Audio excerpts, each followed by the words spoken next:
Sean McDowell went looking for a credible faith healer, and guess what? He found one. Hundreds of millions of people worldwide today claim healing from blindness, deafness, cancer, and other sicknesses and maladies through prayer. This is a topic I've wanted to cover for a long time, and have finally found the right person, Dr. Candy Gunther Brown, who's a professor of religious studies at Indiana University. To be fair, she does not eschew traditional medicine, but she does claim not only to have healing powers, but that yoga can increase one's mindfulness. And she believes in complementary alternative medicine, or CAM. Do these work? Does the medical community take this seriously? Can anyone get a miraculous healing? How does it work? Let's have a chat.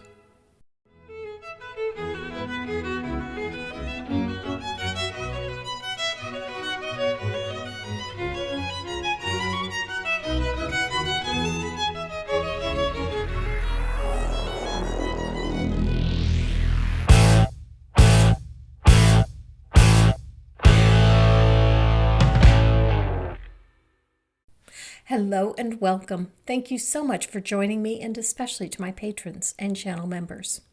I touched briefly on the work of Dr. Brown when Lee Strobel gave his case for miracles, or rather, limited miracles. Sean talks directly to Dr. Brown in a desperate attempt to find the miracles that his God promised that he would see if he only believed. Yet despite Sean's deep devotion to this God, he not only brings us no personal stories of having seen the miraculous, he lets us know that even finding someone who has was a struggle. This is a topic I've wanted to cover for a long time, and have finally found the right person. I don't know why this took him so long. Lee Strobel has talked about Brown. Her book on the events that he covers came out in 2011.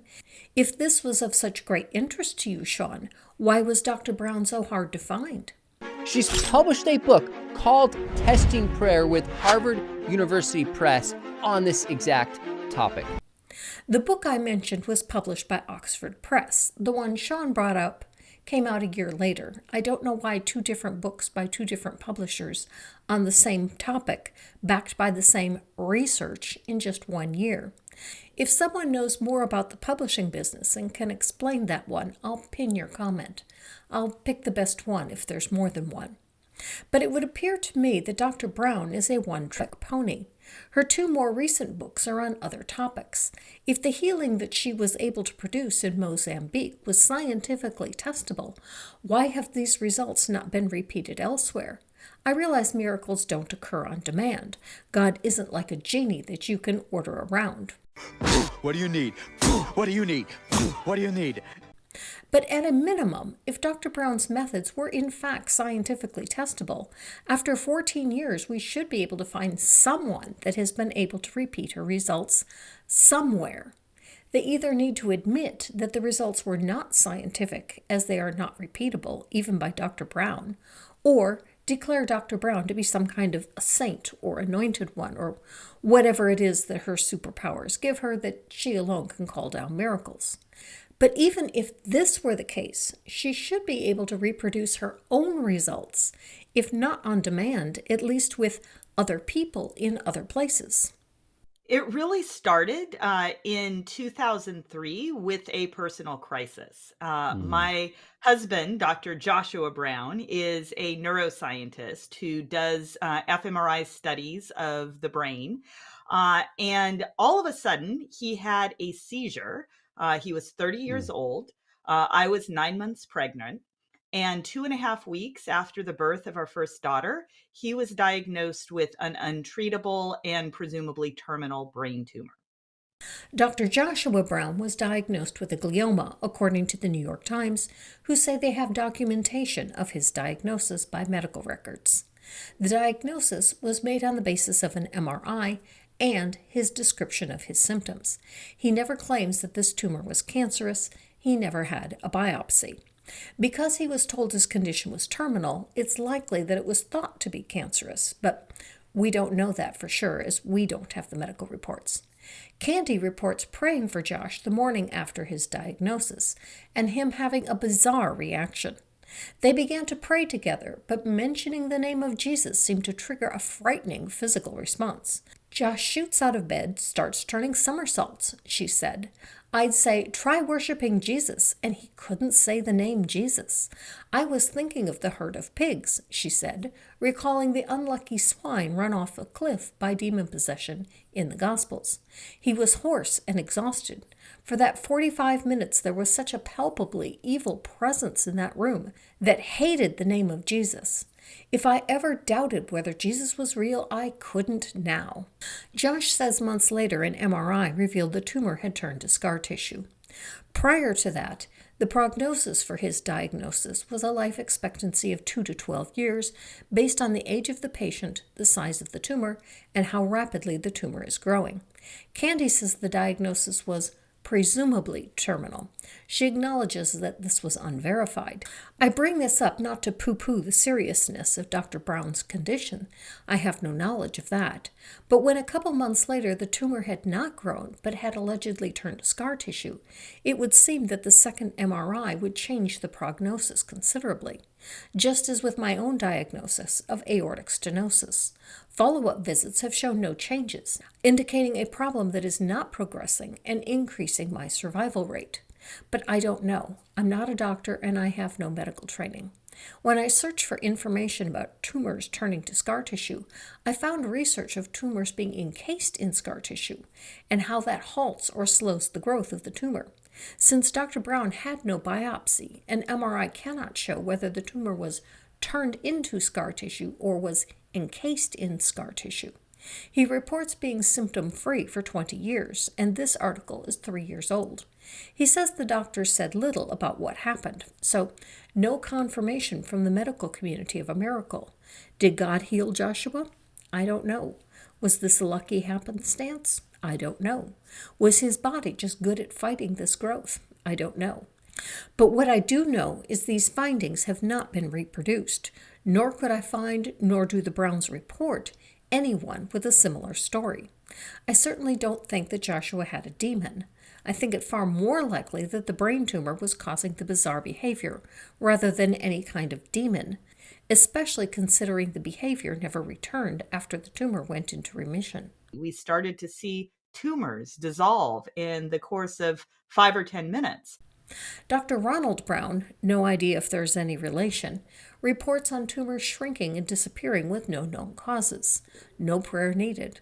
Whether or not it occurred in a few minutes, I cannot tell. But what I didn't find was any peer-reviewed paper by Candy or Joshua Brown to back this claim. And so we each turned our scholarship in the direction of trying to understand not only the gift that we had received, but also really what turned out to be a global pattern of many, many people experiencing dramatic recoveries that there simply isn't medical or natural explanation to account for. And so that is why we started to investigate using empirical and scientific methods. Cool. If this is a global pattern, why only study it in Mozambique? Why have your studies there not been repeatable elsewhere? Or were they, and you just haven't reported on it? If there is such a thing as answered prayer, these are as good of candidates as you might find. Yeah, well, I mean, in a way to jump into some of the most dramatic that I saw firsthand would be when we were conducting a study of vision and hearing in Mozambique. And there was one woman who was in her mid-60s, and if you put a hand in front of her face about a foot away, she wouldn't be able to tell you that there was a hand there, let alone be able to count how many fingers you were holding up, and let alone being able to read an eye chart. And after about 5 minutes of prayer, she just had this huge smile on her face. And she said, but in her own language, she said, before I couldn't see, but now I see everything. Nice story. Before we get into the problems with the methodology, why do you continue to point to decades-old stories? If this really is a global pattern, as you claim, you should be able to recount incidents in other places at other times. and just that joy and delight. And this is in a context where everyone in these villages know each other. There's no way that you could put a plant in the audience, and if someone couldn't see the next day, everyone would know this. Here is the first methodological flaw. Yes, if the Browns had brought a plant with them and inserted the plant into the audience to relate such a story, the locals would have known that the person was a plant. However, not only did there exist the possibility of people claiming disabilities they didn't have because they wanted to find the miracles the Browns sought, they know for a fact that this did happen. In her paper, Dr. Brown says she had to throw out the results of 3 test subjects for false positives during the audiology testing. There were only 11 test subjects. I don't know if the 3 thrown out are included in that 11. I will presume they were not to give them the benefit of the doubt, which means that of the 14 people who claim to have had auditory healing, 21% of the test subjects were faking it. The study was done in a charismatic church, a place where people are looking for miracles to confirm their faith. If anyone with no hearing impairment sat in the section of the people with hearing impairment, do you really think that anyone is going to tell the Browns that that person has perfect hearing? Of the remaining 11 subjects, 2 showed that their hearing was reduced by 50 decibels. Should that not have clued you in that maybe they were faking the results as well as the false positives? The Browns attribute the measured hearing loss to be due to the noise level in the facility that they were using. In her paper, she reports field conditions were challenging. There were no modern clinical facilities available, and we were unable to diagnose the etiology of auditory or visual impairments or to assess whether structural changes occurred. There is no way of knowing whether hearing changed at untested frequencies. Subjects tested with only 40 cm or 6m charts would have exhibited change with the other chart. Measurements could not be conducted in an acoustically isolated room due to the remote field location, and the high ambient noise from the nearby crowd of people presented a considerable challenge to measurement accuracy. Brown also makes multiple references to the time constraints on the study. She acknowledged it was not a double-blind study. It wasn't even a blind study. Research was only done on subjects who claimed to feel that they had been healed. Had additional test subjects included ones with no reports of healing, and the researchers were not told who did and who did not report having been healed, that would have added a bit of credibility to the study. In the discussion section, Dr. Brown states, generally, the greater the hearing or vision impairment pre-PIP, the greater the post-PIP improvement. This also should have been a red flag. Subjects that faked severe hearing or vision loss would be likely to have the greatest gains. This is the greatest flaw in the study. The test subjects wanted proximal intercessory prayer, what Dr. Brown calls PIP, to work. The New York Times article notes, 80% of new Christians in Nepal come to the faith through an experience with healing or deliverance from demonic spirits. Perhaps as many as 90% of new converts who join a house church in China credit their conversion to faith healing. In Kenya, 71% of Christians say they witnessed a divine healing, according to a 2006 Pew study. When so many of these people are likely to have come to their faith because they saw or experienced healing, is it any wonder that they would be looking for ways to show the Browns that their prayers work? They likely wanted to show these foreigners that they had the Spirit of Jesus in them. Just look at all the healing that they experienced during prayer. Faking visual and hearing impairment is easy. Faking visual healing is easy too. Dr. Brown didn't use anything sophisticated like optometrist lenses to measure visual acuity. Nope. She used an eye chart, specifically this one. My own mother once reported cheating on an eye test to me. She had to take a vision test for her driver's license. She listened to the letters read off by the 2 people before her and memorized the correct order of the letters.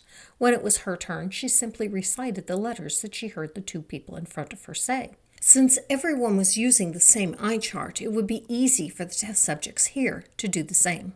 The stakes are actually life and death because there can be quite hostile relationships between different religious groups. So she had no motivation to lie about this. Note no mention of any way to know she had any impairment in the first place. Further, there is nothing in Brown's report of any follow-up testing. There is no data to suggest test subjects' healing remained healed. Dr. Brown claims here that such mechanisms existed. If so, why are they not included in the peer-reviewed study that you published? Has Sean read the paper? It's only 5 pages. There isn't any medical jargon. Don't forget, Dr. Brown also has no medical training. I had no problem understanding it, and I can't say that about most scientific papers. If Sean has read it, why no questions about the methodology? And if he hasn't, why not? Does he also just take Dr. Brown's word for it because he wants it to be true? And there were many mechanisms for verifying both that she was healed and that she stayed healed, apart from the scientific testing that we did and the analysis that we did. And there was a young man in the same set of meetings who had never been able to hear or to speak in his entire life. And again, his entire village knew him, brought him for prayer. And after a few minutes of prayer, he was able to respond to sounds in the headphones that we had on him. Whereas before, if you had a motorcycle right next to him, he wouldn't have even known it. He was that profoundly kind of with hearing loss. And he could repeat whispered words like Jesus.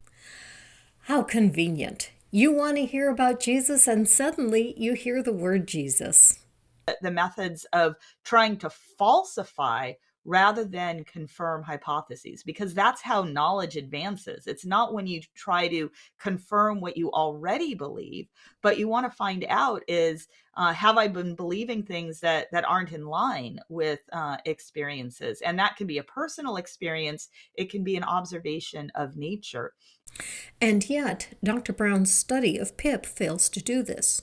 She reports going into this research because of her husband's experience. She makes the claim to Sean that she believed Jesus did miracles, but she didn't believe miracles happened anymore.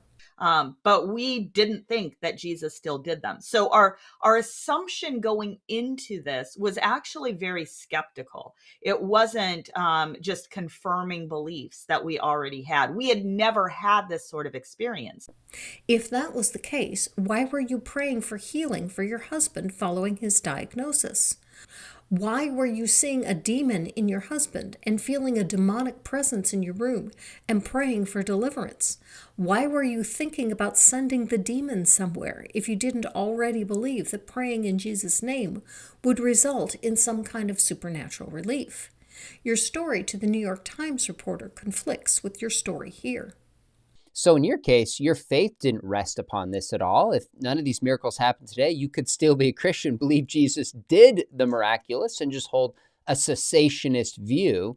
That doesn't mean your conclusions are true, but bringing those assumptions to the table, I think, help rather than somebody's job relying upon actually showing that this is true. Sean, have you ever reflected on what you just said? Let me repeat it for you. Bringing those assumptions to the table, I think, help rather than somebody's job relying upon actually showing that this is true. Your job relies on showing that what you believe about Christianity is true, not necessarily miracle claims, as you rightly point out. You are permitted a cessationist view, but you are not permitted a number of other viewpoints commonly held by Christians.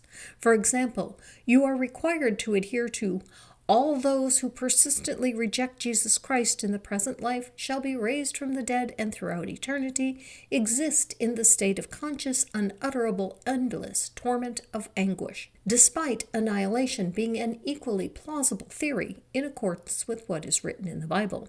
Many Christians don't adhere to any form of hell. It conflicts with the loving nature that they believe their God to have. But if Sean has ever entertained such a thought in that regard, he is constrained from expressing that thought, on pain of losing his job. I have sometimes asked about how a person with no physical body can experience physical pain. Or if it's mental pain, how a person with no brain can endure mental anguish. Sean can't even address that question with credibility because he has been told what he must answer. We can never know if he has read anything or considered any contrary position. Sean, the very point you bring up about Dr. Brown's credibility being intact because she works at a university that allows her the freedom to study any topic she damn well pleases. You have no such freedom, and as a result, your credibility is undermined on any topic you are required to have a particular position on. You also are required to affirm that God designed marriage as a covenantal bond between one man and one woman, which is affirmed by Jesus in the New Testament. There is no amount of evidence proving the benefits of same-sex marriage that can ever change your mind. At least, you aren't allowed to admit to it. No amount of evidence regarding the harms associated with denying same-sex couples the same rights as heterosexual couples will ever persuade you to refrain from causing such harm, or, at least, you are not permitted to admit to such a position. Though you are not a young earther, like the pinnacle of the ham-nye debate, you also must admit that nothing can ever change your mind. You cannot be wrong. And yet, if your Board of Regents were to make a change to this position and ask you to sign a new statement of faith based on this new position, you would have the same dogmatic adherence to that new position. Suddenly, this position cannot be wrong because the Board of Regents has deemed this to be the correct interpretation of the Bible. Sean, by your own words, you castigate your credibility. And there have been professional reputation consequences that go with the choice. But I have to follow the data where it leads me, even from a purely academic point of view. And from a Christian point of view, I have to do what God calls me to do. So those two actually dovetail in this particular instance. Dr. Brown flushes her credibility. She has to follow the data wherever it leads her. Okay, so far so good. She has to follow her Christian calling and, oh look, they just happen to be the same. How lucky for me. Which is the greater duty? What if her data didn't follow her Christian calling? Would she still publish it? Was the choice of a church she was well aware was reporting multiple cases of healing the primary factor in deciding where to do her study? She chose to do the study under what she describes as less than optimal conditions. Could she not just stay in the U.S. and invite test subjects to an auditory lab with trained audiologists and soundproof conditions? Could she not ask an optometrist to do the visual testing? Did the test subjects have to be of a particular faith? If so, why? Does Jesus only heal people who believe? Why? Isn't most of theology based on some kind of experience? I read earlier some research regarding Eastern countries showing the basis of belief in Christianity to be some kind of experience. Even apologists raised in Christian homes, when asked why they believe, usually point to some kind of experience. If one doesn't point to an experience, one is often accused of not being a Christian. When I am told that I was never a Christian, the reason given is you never felt Jesus in you. Makes Jesus sound more like a lover than a savior, doesn't it? Or you never had any fruit in your life. They mean the fruit of the Spirit, but how could someone who doesn't even know every detail of my life possibly make such an accusation? Whenever someone says they asked Jesus into their life, the first question a Christian asks is not, what did you learn? Or how did you reason your way there? It's, how do you feel? There is supposed to be some kind of feeling, or it wasn't genuine. But all through like these hundreds of years of history, there's been systematic and increasing investigation of miracles by the Roman Catholic Church. And the rigor of their investigation was actually pushed by the skepticism of the Protestants, I think in a very healthy way. And so the most rigorous criteria for a miracle would be that it is a condition that is organic. It's not just functional. The diagnosis is unquestionable. The prognosis is incurable. The recovery is instantaneous, complete, and permanent. And there's no possible medical or natural explanation. Now, that is a very high bar for a healing. Cool. Let's hear that list of criteria again. That it is a condition that is organic, it's not just functional. The diagnosis is unquestionable. The prognosis is incurable. The recovery is instantaneous, complete, and permanent. And there's no possible medical or natural explanation. By these criteria, the miracles in your own papers don't meet the criteria for miracles. First, look at your husband's alleged miracle. A condition that is organic. Check. It appears on an MRI. The diagnosis is unquestionable. Nope. Your husband's diagnosis was not confirmed by biopsy. The type of tumor he had often is diagnosed this way, based solely on MRI and the report of symptoms by the patient. But that doesn't make for an unquestionable diagnosis. It makes for the best we can do. But the best we can do is a far cry from unquestionable. You don't even know if it was malignant or benign. Without that, you can't possibly call the diagnosis unquestionable. I'm questioning whether or not it was cancerous. I don't think you can claim to meet criteria 4 either. He had a follow-up MRI 4 months later that showed that scar tissue was where the tumor had been. Was that instantaneous? If it happened instantaneously, you have no documentation of that. Is that complete? The tumor didn't disappear. It was still there. It just changed form. Or, as I suspect, is still there, but is now encased in scar tissue. And if I'm right, you don't meet criteria 5, as scar tissue encasing and stopping a tumor is a natural explanation. Now let's look at the Mozambique miracles. You fail at criteria 1. Your paper says you had no time to test the subjects for any organic problem. You fail criteria 2. You had no diagnosis. You took on faith who had hearing or vision issues based on self-reporting by the patients. You fail criteria 3 because you don't know the underlying conditions for any of the reports. You fail criteria 4. Some of the people who reported being cured, you found to be faking it. Some people who claimed to be cured got worse, according to your tests. None of the test subjects were retested later, so you can't say with any degree of certainty that any of them were healed permanently.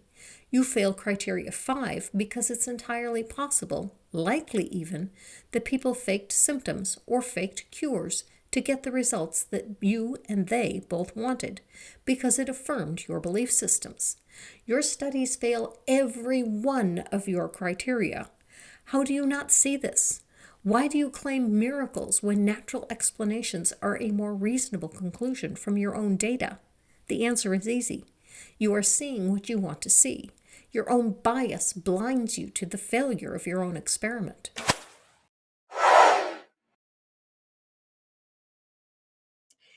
In kind of just basic kind of design of scientific research, you need to have validity tests. One of these is called ecological validity.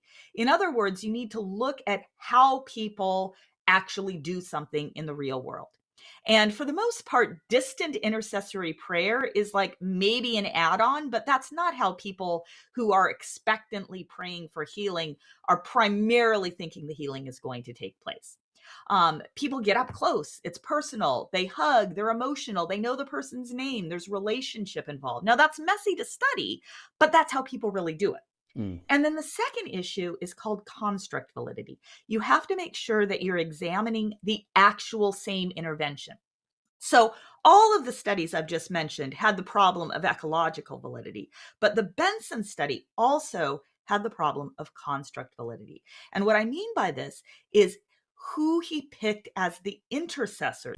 This is Dr. Brown's answer to that famous study that showed that not only does prayer not help, people who knew that they had been prayed for had worse outcomes in cardiac care than those who were not prayed for, or those who were prayed for but didn't know that they were prayed for. My question, and possibly Dr. Brown will get to this, is what about all the people that pray for a miracle and don't get it? What if they meet all of the criteria for proper prayer that you give, but no miracle comes? Why does God favor some over others? In our church in Fort Wayne, a child was born with a heart defect. I have forgotten her diagnosis. Her parents were given 2 options, a heart transplant or a surgery that would turn her heart into a 2-chamber heart. Her parents chose the second. I don't know if it was because of the lack of availability of a heart, or so the surgery, if successful, would not require her to be on medication for the rest of her life to keep from rejecting the new heart. I don't know, and that isn't important here. What is important is this was a very risky surgery. I read an article about this surgery that said that by comparison, a heart transplant was child's play. It had a survival rate of about 20%. The child was to have surgery on her 3rd birthday. They had a big party for her and her twin sister a couple days before. They chose this time because the child was often ill and she was at the healthiest that she had ever been in her life. She had the best possible opportunity for survival. Every Sunday for a month, we had a special prayer session for this child's surgery in the weeks leading up to the surgery. The pastors and elders anointed the child and parents with oil and prayed for them with hands on. They did everything the Bible describes. They did everything to meet Dr. Brown's criteria. The child died.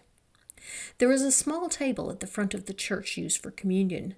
At the child's funeral, the pastor commented that until that day, he had never allowed anything on that table except communion elements or the Bible. On that day, Reese's coffin was on the table. Where was God? Why would God restore sight to an adult that was able to function without sight, or hearing to a person with a hearing impairment in one ear, but would not allow a 3-year-old child to grow up and live with her twin sister and her parents? This is just one of my personal experiences with lack of answered prayer. Why is your God so chintzy with the healing? Why is your God so arbitrary in choosing who to heal and who to pass by? Does God only answer the prayers of Christians? How about Muslims that lay hands on and pray for healing? Does he heal then? Or is belief in a particular God a requirement? If this causes people to believe, how can it, if healing only comes to those who already believe? Let's look at the global situation and which religious group is growing the most rapidly. And it's actually Pentecostal and charismatic Christianity through experiences of healing prayer.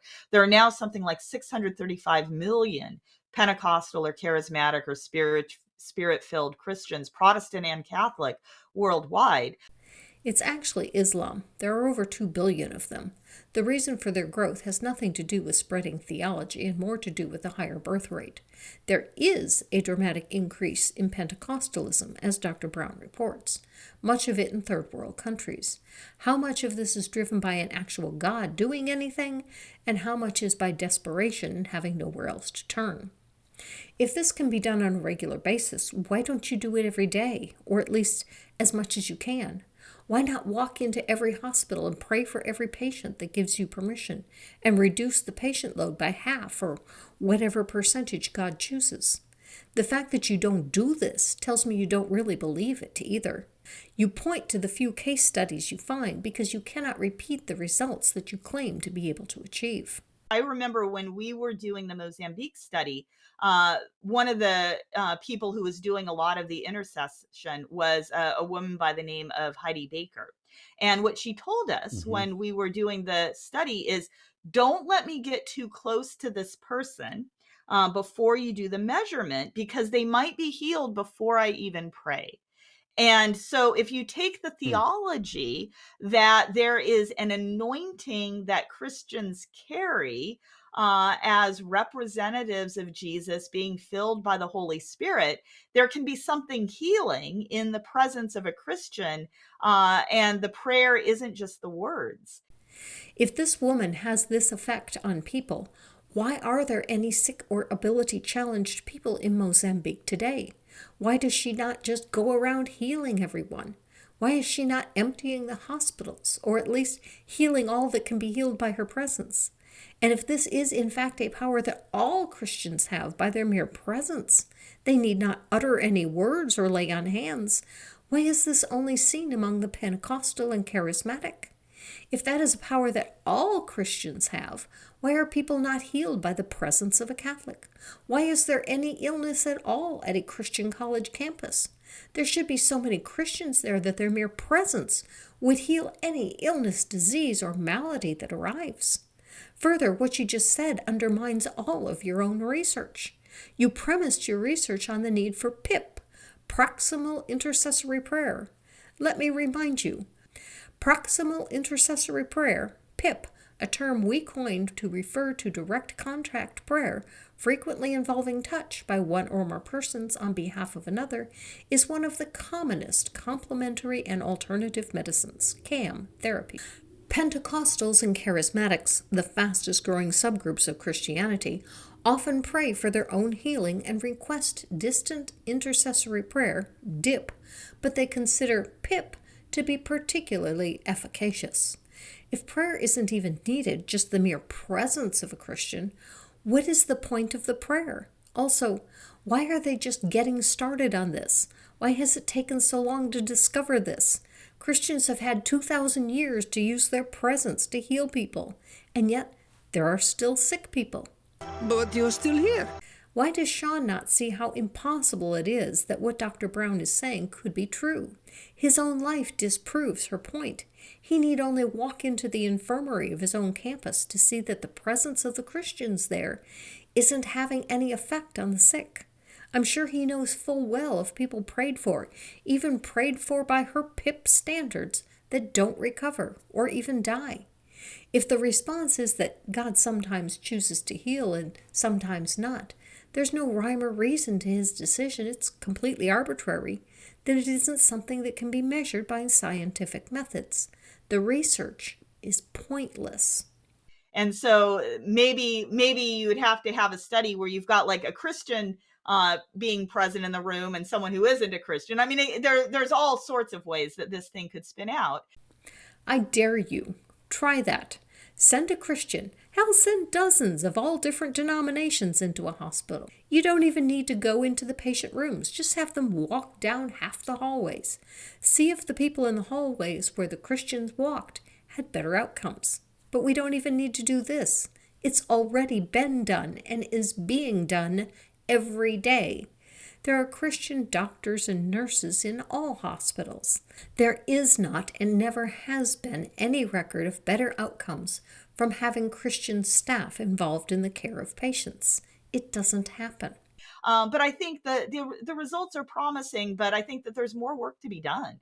And I think this is really one of the rallying cries, if I were to give one, is that we really are just at the start. Why? You've had this alleged power for 2,000 years. You've had the instruction manual for 2,000 years, or close to it. Why are you only now getting started? And where have you seen results where you have started? I also love the look on Sean's face. Think he's buying any of this? What's really sad is if he isn't, he can't say so. Sure, he can push back a bit, but he can't say that prayer doesn't work, even though the overwhelming evidence says that it doesn't. We don't want to be the person to say, yeah, I grew a new kidney, but I don't want to share my testimony. Just had that experience last week. Not kidding. Oh my goodness. Holy shit is right. Okay, that's not quite what Sean said, but people can regrow kidneys with prayer. We just can't get the one person who has made this claim to stand up and use his voice. Sounds like he needs to listen to the godless engineer. Stand up and use your voice. But seriously, this is an extraordinary claim, and the evidence is, trust me, bro, someone told me it happened. Sorry, but extraordinary claims require extraordinary evidence, and trust me, bro, doesn't cut it. That is a missed opportunity. And so this needs to be a value of the church. And I do think that there is an openness to this. As you see, she left it at that. Someone made the claim, so she believes it without evidence. But what is more disturbing is she sees the problem as being that Christians lack faith in their own healing powers. If they had those healing powers and their lack of faith was preventing them from using them, she would be right. But why is her denomination the only one, or one of the few, that have this faith?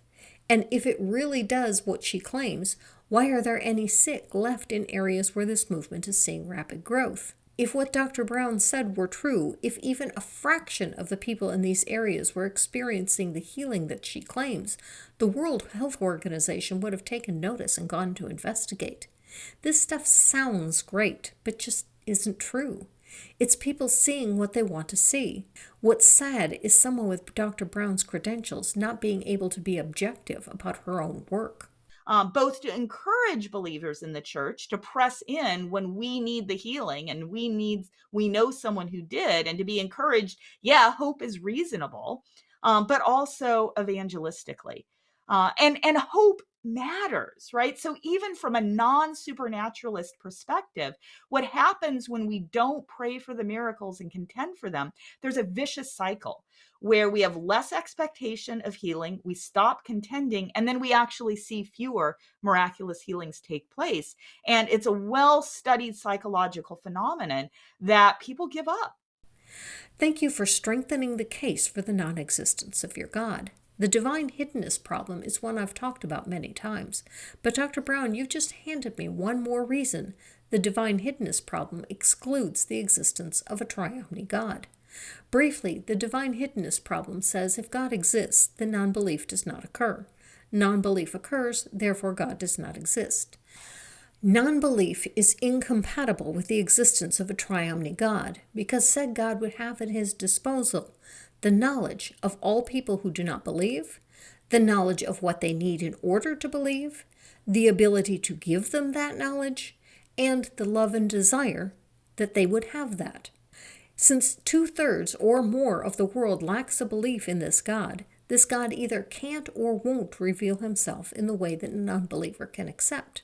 Free will is not the answer to the problem, as a triomni God would know how to reveal himself without violating free will.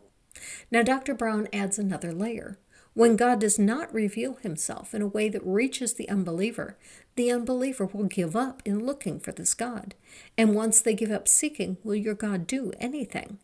The deaths of billions of unbelievers would attest to this not being the case. I am a prime example. If those that say I was never a believer are right, then I spent 42 years of my life seeking a God I would never find.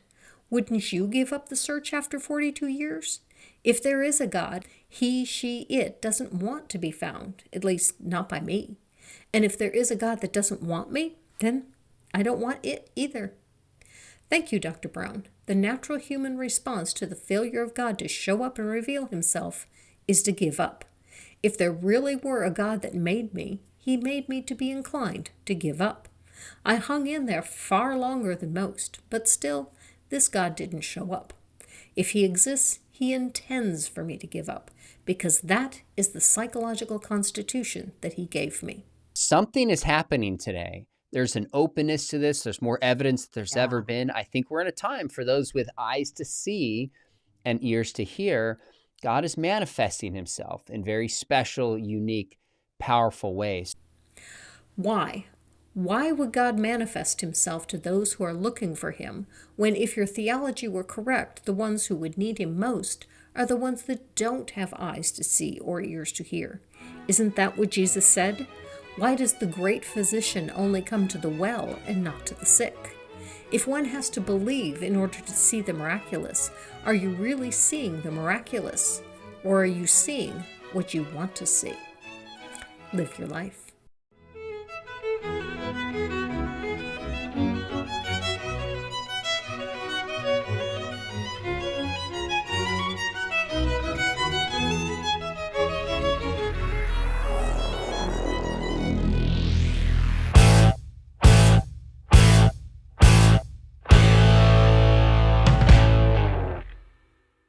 If there is a God, he, she,